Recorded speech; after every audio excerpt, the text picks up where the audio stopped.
Hello, this video was actually filmed April 27th. There is a lot of audio issues with this video, and I was going to record it, but the issue with the audio was caused by my computer, and my computer feasibly will probably not survive me re-recording it. Therefore, I am stuck with the audio that it is at. I just want you to know that I am aware of the audio issues and they will be fixed moving forward. I went to the second Logan Paul versus KSI fight. I went to the raid on Area 51. I went to TanaCon. But the video that does it, the video that pushes my channel into takeoff mode and gets me to 1 million views is me going to 4 tapings of A Little Late with Lily Singh. That's it. That's my intro.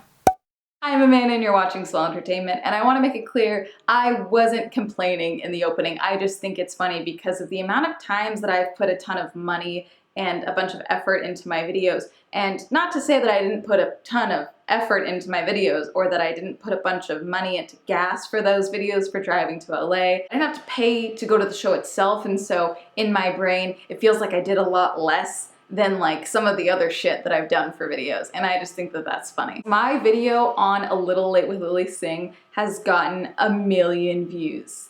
Fuck. I try not to focus on the fact that over 1 million people have seen my face because I start hyperventilating. But on Twitter I said that if the Little Late with Lily Singh video did get to 1 million views, that I would do a video about this because it'll have been the first video of mine that has ever gotten to 1 million views, and I always like these types of videos where people share their analytics, and I did this again with my 2019 financial review. And you know, I just want to do this video because I like watching these videos because I'm nosy. Maybe you're nosy. Let's look at my analytics. For those of you who don't know, at the start of 2020 I had about 6,600 subscribers. The video doing the way that it did is completely unprecedented for my channel, but it is really the algorithm latching on to the video. For the most part, it is pretty much circumstantial. If I'd known about some of these things, maybe I could have purposely planned around it, but I didn't, so we're gonna talk about that. Before I specifically get into what YouTube paid me for 1 million views, I'm gonna talk about how that video got to 1 million views first. So if all you care about is how much I made, feel free to skip towards the end. But also towards the end, I am going to be addressing some things about the contents of the video that have been brought up since then. Originally, I was going to talk about why I believe this video also led to my channel being the chosen channel for a little bit, but in the interest of time, I'm going to save that for another video. And also, I will not be sharing my overall AdSense revenue so far for 2020 because I do plan on doing a 2020 financial review like I did for 2019, and so that information will be saved for that video. So here are my channel analytics so far. For the year of 2020, it is currently April 27th. I have gotten 4.5 million views, 675,000 hours of watch time, and over 86,000 subscribers. Fuck, thank you. The first chunk of 2020, that's not no views on my channel. It is very little views. For the first month and a half of 2020, the most views I ever got in one day across my entire channel was about 840 views. The first day I uploaded this video, it had 513 views. Pretty average for my channel, nothing crazy, and I knew that was a possibility. When I went to my first taping of the show was still being talked about, and so I knew when I went, I was like, okay, perfect, the episode will air, I'll have my video out within the next 2 weeks, people are still talking about it, the chances of it being picked up in the algorithm are great, this could be the video. And then 3 months passed. It took until the end of January for one of the episodes to finally air. But I knew because so much time had passed, because so few people were talking about it, the chances of my video getting picked up by the algorithm now were pretty low. It sucks. I put a lot of effort into this video, but like, gotta keep moving forward. So I put out 2 other videos after that one, my David's Disposable video and my Jake Paul Financial Freedom Movement video. The video did slowly start gaining maybe 100 views a day, I would say, but then on the 15th, something happened. And I don't know if this contributed to anything, but I like to think that it did because I think it's gonna annoy someone. On the 15th of February, someone filed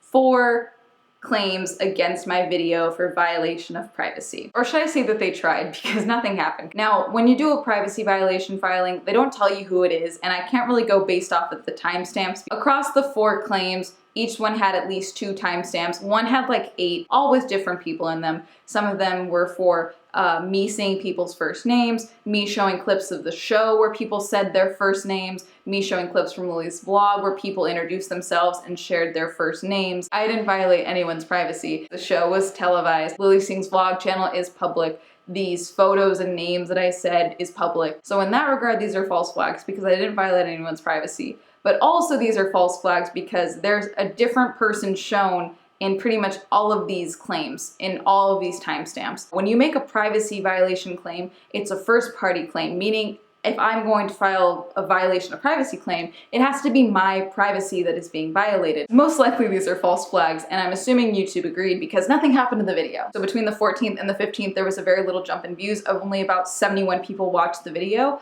But then after the 15th, from 771 to 843, 1,000, 1,500, and the video just kind of started picking up traction. Most likely the claims have nothing to do with that, but I like to think that it does because I'm sure it would piss someone off. I gotta check the dates on this, but sometime between the 17th and the 20th, Lilly Singh went on the NBA All-Star Roast. How do I put this nicely? It didn't go super well. Because of that, and people hearing about that, they wanted to see the clips of Lilly on the show. Because of the way that I tagged my video started getting recommended because people were searching for Lilly and searching for her show. Went from 1,500, 2,200, 3,700, 7,500, and then on the 22nd, it was at 17,924 views. I'm not a sports person. I didn't even know the roast was happening, let alone that Lilly was gonna be on it. I did not plan according like, oh, if I release my video at this time. No, it was all just circumstantial, which worked in my favor. However, the next thing that happened was probably, I would say, the most important part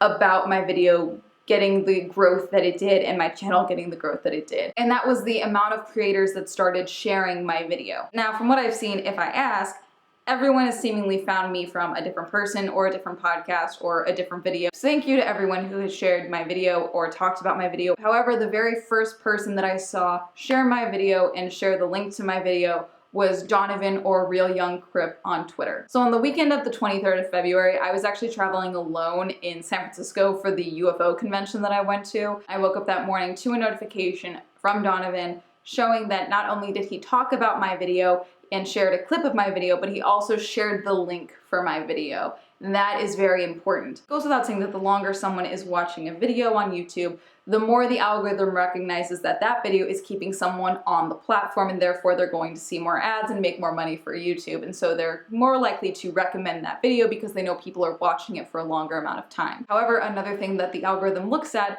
for recommending videos is how often that video is being clicked into by a link. When you click into a video from an external link on Twitter or Instagram or whatever, that shows to the YouTube algorithm that not only is a video keeping people on the platform, but it's also drawing people to the platform. The more often that someone clicks into a video from an external link makes it more likely that the algorithm is going to promote that video. So I was in San Francisco, Donovan tweeted that out at about 5 a.m. Pacific Standard Time. My video was at almost 18,000 views on the 22nd. On the 23rd, it was at 62,000 views. Now, all those views didn't just come from that specific tweet of Donovan sharing my video, but it definitely helped my video get recommended more because more people were clicking into the video, and so therefore, my video was being suggested to more viewers. From there, more and more people were sharing my video, making videos about my video, talking about my video, sharing the link around, and so my video just kind of kept growing. I think at its highest point, the overall watch time for my video was like 11 minutes. So the month of February accounts for the majority of that 1 million views, with about 730,000 of my 1 million views for that video coming from the month of February. The majority of that came from that 9-day period of people searching my video, recommending my video, and all of that. Now in the month of March, the hype for the video pretty much immediately started declining. Even at its lowest point that month, I was still getting about 3,490 views on that video a day. Now in the month of April, the video has gotten 211,000 views, but for the sake of this video, we are going to cut it off for April where the video hit 1 million views, which was April 8th.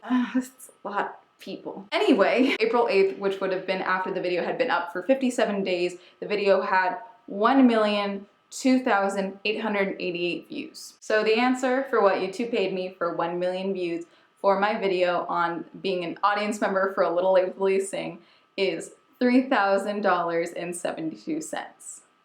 I don't want to get emotional. I don't want to cry. I wasn't going to. I'm like Okay, thank you. When I said in that video, like, hey, please don't skip the ads, I've definitely made jokes about that in other videos. Usually people are like, haha, just because of that, I exited out of your video. The amount of comments I got that was like, you know what, I turned off ad block to watch this video again. I sat through a 5-minute ad for you. It's fucking insane.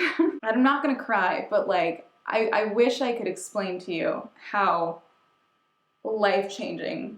Fuck, I'm not crying. It's not happening. We're not doing it. I'm not crying. I'm not gonna do it. This happened at probably the best time because like the world is fucking on fire and everything's really, we're not crying, okay? No, we're not doing it. You know what? Fuck it. I'm changing subjects. We're not doing this. Thank you, but I'm done. Moving forward, let's talk about the show. It has been a couple months since I went to the actual tapings, but a couple of comments and a couple of questions have been brought up since my video came out, and I just want to address them here. Also, the show is not canceled. Why does nobody listen? I explained this already. First things first, so when my video first started getting traction, I believe one creator and then like another podcast said that they had received emails in 2019, and there was speculation that I was the person who had emailed them. It wasn't me. I already reached out to some of these people and made it clear that, hey, it wasn't me. And if you still think that it was me, you guys know the whole point of me going to the show was to make a video on it. Why would I then give my information, give my experience to other people who may talk about it or make videos on it? Because then my video would be pointless. There'd be no point for me to make a video. Why would I give that away? And also something I want to clarify, because there was some speculation about this and also some people who were like, I can't believe you signed an NDA. I would never sign an NDA. Listen, that was on me. I should have made it more clear. For the shows that I've been on, which is Jimmy Kimmel, James Corden, America's Got Talent, and now A Little Late with Lily Singh, I have always had to sign a release form. And in that release form is always a non-disclosure agreement. For the most part, the release forms is just basically saying that you give consent for your face to be on camera. If they do commercials for the show, if your face is in the background, you can't sue them like, oh, they're profiting off of my image. I believe it also mentioned that I cannot claim the show as an acting credit, that I cannot say I am a cast member of the show, that I'm affiliated with the show, nothing like that. But within that release form, there is also the non-disclosure agreement. For A Little Late, I believe that it said that if I were to share any information about the episode before the episode were to air, there would be no way for them to quantify the possible loss that they could experience from me disclosing that information prior to the episode airing, and therefore I would be fined 50 grand. I don't have 50 grand now, and I sure as shit didn't have it then. Some people also commented like, why are we believing this? She shows no proof she was there. She shows no proof of anything she's talking about. They bag and tag our phones, guys. They had me in the front row most of the time. It's not like I could just whip out my phone and go like this, guys, like, am I getting it? I showed the clips from Lily's vlog when I was in it. Also, some people were like, she seems so angry, like get the camera out of my face. No, I was anxious because one, I knew I needed to be in the vlog to prove I was there. And two, I was really like worried that someone was gonna be like, why don't you have merch? Are you a really Lily Singh fan? I wasn't angry, I was worried. Also, the thumbnail is literally me and Lily in like the crowd. Like, y'all, I was there. And lastly, because my video is picking up traction again and I have people DMing me, asking me, and I have people commenting like, oh, the show is canceled. Why do people think the show is canceled? All of that. Guys, the show is not canceled. Did you watch my video? The reason people think the show is canceled is because on the Little Late with Lily Singh YouTube channel, Lily posted a video from at home where she shares that the show is social distancing, they sent everyone home, and that week's episodes and all future episodes were pre-recorded, and that's why they don't address the pandemic and why there is still a studio audience. The thing is though, is that if you watched my video, if you watched the vlog that I reference in my video, you'll know that they finished filming season 1 in 2019. I went to the 4th to last taping on December 12th. They wrapped December 13th. Everything that is aired in 2020 has been pre-recorded. If it weren't for the fact that if they continued to release episodes as they have been in 2020 with everything going on, not addressing the pandemic, not addressing the fact that they still had a studio audience despite the fact that LA has one of the strictest stay-at-home orders in place right now, people would have gotten suspicious and started questioning things, so they had to address it. I know people think, oh, they're not recording any new episodes. The show is canceled. The show is not canceled. They haven't been recording new episodes since 2019. Even the clip from Lily's Team Super Takeover vlog, when we are all lining up to take the photo that is now the thumbnail, she says something like, Season 2, see you soon. As for Season 1, that is a wrap and zoop or something like that. It is currently May 11th and the show has finished airing for Season 1. After I'd finished recording the main part of this video, the first episode I had attended with Adam Conover and Dion Cole aired. One of the complaints that I've gotten repeatedly, most likely from Lily's fans, were, if you hated the show so much, why did you keep going back? I never said I hated the show. I went back multiple times, again because the episodes weren't airing, but also because I was so floored by my first experience going to this show. They did not fill up the audience. There were at least 14 empty seats, and I heard multiple people be like, your audience is short, this is a problem. But also, the monologue was a big issue for me. The monologue for this episode was that Lily was talking about how she should be allowed to speed, and a French film critic is in the audience and starts criticizing her, complaining about the show. You may not think this is a big deal now because people have criticized the show, but this show was taped on October 23rd. Now obviously what they show on the show is a more condensed version than what was actually recorded. When they have security pull him out and he declares that he is actually attracted to Lily, she does that little interaction with Daniel. And one of the things she says is she quotes a tweet that she had tweeted out before, which was about another YouTuber named Jay Aubrey. The original cut of that segment with Daniel, she says, imagine making a living by saying mean things about people online. Why would you do that? Why would you bring your subtweet into your show? Why give anyone a win? If this were a valid criticism, it's like someone was saying just terrible things about you online, why give them that power over you to bring that into your TV show? So this was my first experience with the show, and it wasn't good. And so when I realized, okay, the episodes aren't going to air, I'm going to have to go to another one. I also wanted to go to another one. I wanted to give this show the best chance it could to impress me, because clearly there was a lot of issues going on in the first one. The audience was short. Lily was clearly still upset about the video to the point that they included it in the show.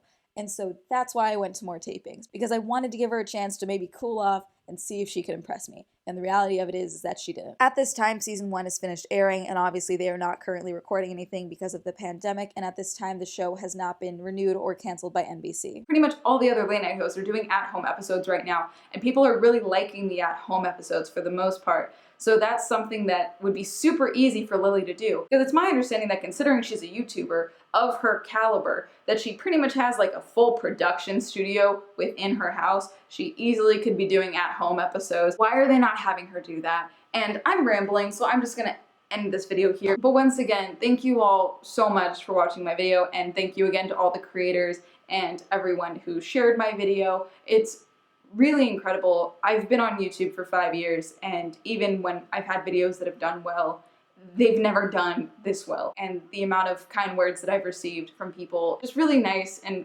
really great. And okay, I'm done. Thank you. Shout out to my patrons. Thank you so much for supporting my Patreon. If you'd also like to support me on my Patreon, the link will be listed down below. If you'd like to follow me on all my social media, that'll be all up here. And that is gonna be it. Thank you so much for watching. Have a lovely day. Goodbye.